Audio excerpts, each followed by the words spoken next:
We're live, everybody. Welcome to the deep dive from the source code backend team. Vasily is going to talk about JWTs.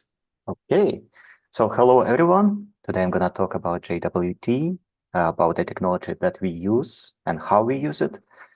And let me share my screen. So here is like a high level architecture of how our application looks like. And we're going to concentrate on these three parts of that: the GitLab shell, GitLab workhorse, and the GitLab Rails application. So we have an internal API, which is located here.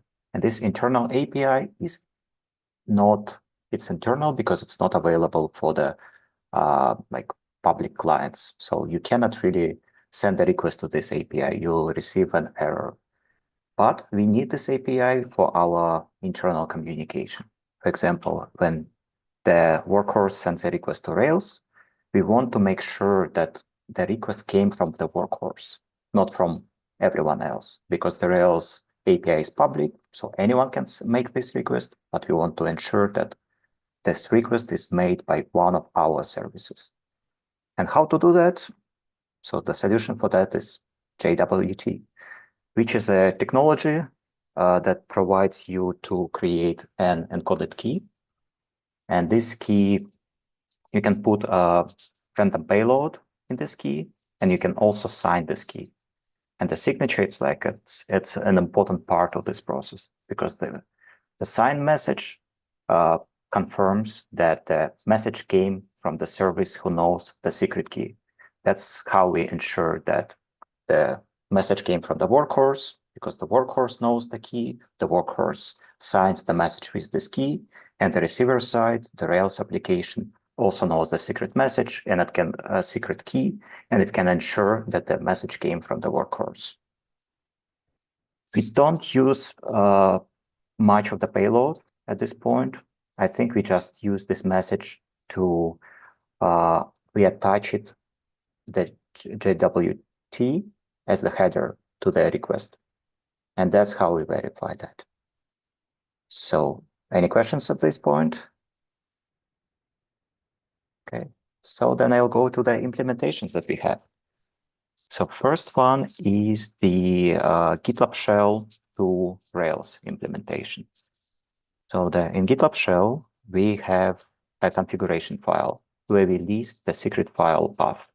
So the secret file, when the application starts, we read this secret file, we take the information from it, and later we create a JWT token.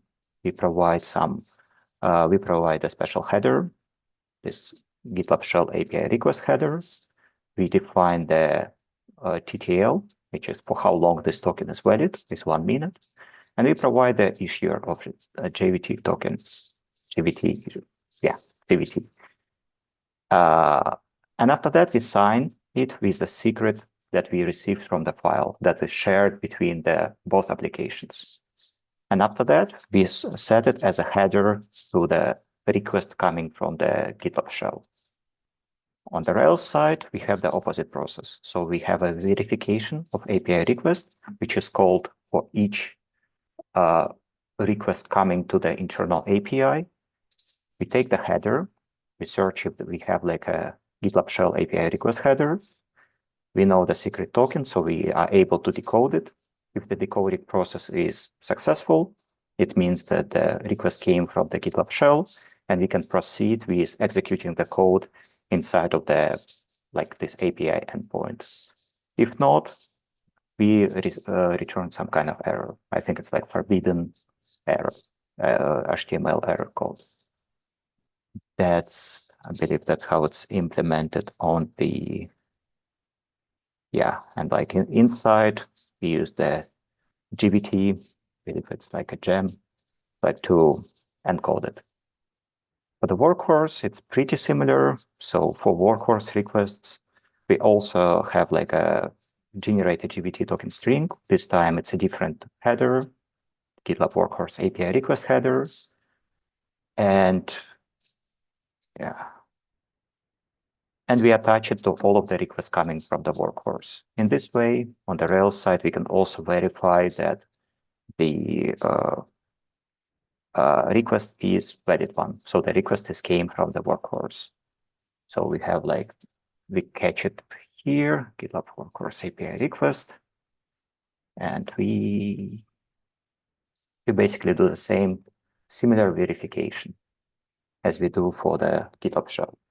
So I've worked with JWT before, but haven't worked for a while. So it was a little bit of the refresher for me to get through all of this stuff.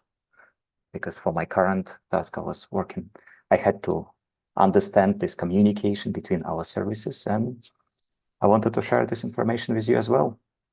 So if you knew about JWT, it will be a refresher. If you didn't know some stuff, then it will be something new for you. That's mostly it.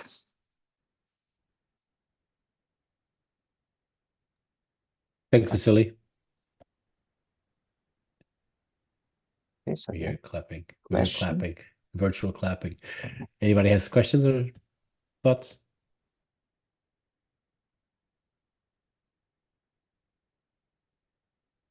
So one note that I noticed while checking that we actually have a pretty similar implementations on the Rails side.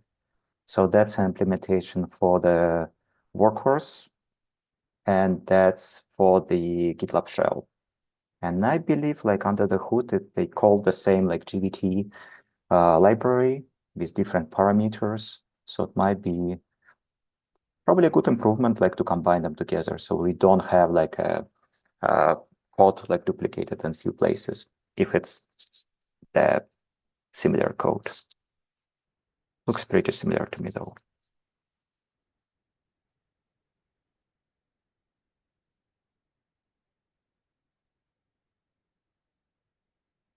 So yeah, in this case, thank you very much for your attention. Thank you, Vasily. It's going to be recorded for posterity.